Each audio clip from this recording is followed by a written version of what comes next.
Assalamualaikum warahmatullahi wabarakatuh. Hai, jumpa lagi dengan Bu Dos Risna.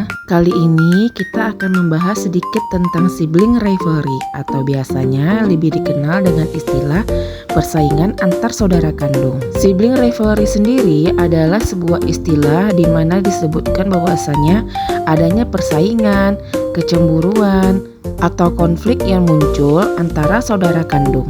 Hal ini sebenarnya wajar terjadi di banyak keluarga karena itu merupakan tahapan ataupun bagian dari proses tumbuh kembang anak. Mungkin sebagian dari kita masih mempertanyakan, kira-kira kenapa sih bisa terjadi sibling rivalry? Sibling rivalry sendiri biasanya muncul disebabkan karena berbagai faktor, antara lain perbedaan usia, karakter, kebutuhan, serta rasa ingin mendapatkan perhatian dari orang tua ataupun orang yang ada di sekitarnya.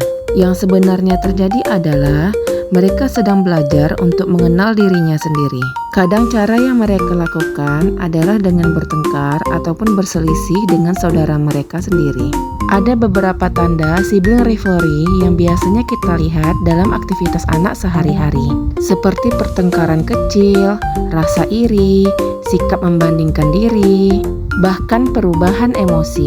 Kadang anak juga menarik perhatian dengan cara-cara negatif saat ia merasa kalah bersaing dengan saudara kandungnya. Sibling rivalry sendiri bisa menyebabkan dampak positif ataupun dampak negatif bagi anak.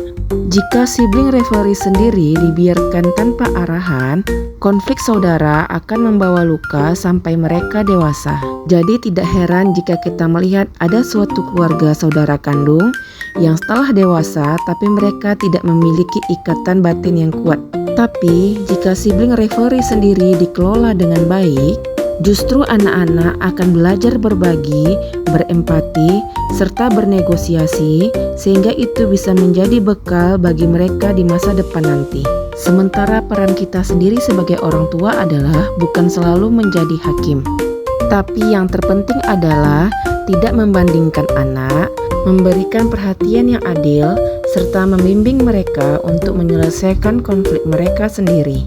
Selain itu, kita juga harus meyakinkan anak-anak bahwa mereka akan selalu dicintai orang tua mereka tanpa syarat apapun. Ada beberapa strategi yang bisa kita lakukan untuk mengelola sibling rivalry yang terjadi pada anak-anak. Salah satunya adalah dengan memberikan waktu yang spesial pada tiap-tiap anak, ataupun kita quality time pada anak dengan masing-masing anak. Selain itu, ajarkan mereka keterampilan dalam menyelesaikan masalah dan selalu validasi perasaan mereka tanpa membela salah satu pihak. Ada beberapa kesalahan umum yang tanpa sadar dilakukan orang tua saat menghadapi sibling rivalry pada anak. Misalnya membela salah satu anak ataupun memaksa anak untuk rukun tanpa membekali keterampilannya, atau malah menunjukkan penyelesaian konflik dengan emosi ataupun kemarahan. Sebenarnya pertengkaran antar saudara itu normal, bahkan sehat jika kita kelola dengan bijak.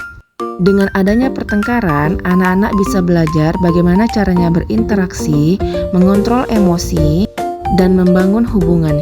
Yang terpenting, kita sebagai orang tua adalah mengontrol, bukan menjadi wasit untuk menyalahkan salah satu pihak. Dan pada kenyataannya, saudara adalah rival pertama, teman pertama, serta guru pertama tentang cinta dan kompromi. Lewat hubungan mereka, anak-anak akan belajar bahwa perbedaan itu bisa mempererat, bukan malah memisahkan di antara saudara. Oke, cukup sekian sharing informasi kita pada hari ini. Semoga bermanfaat ya.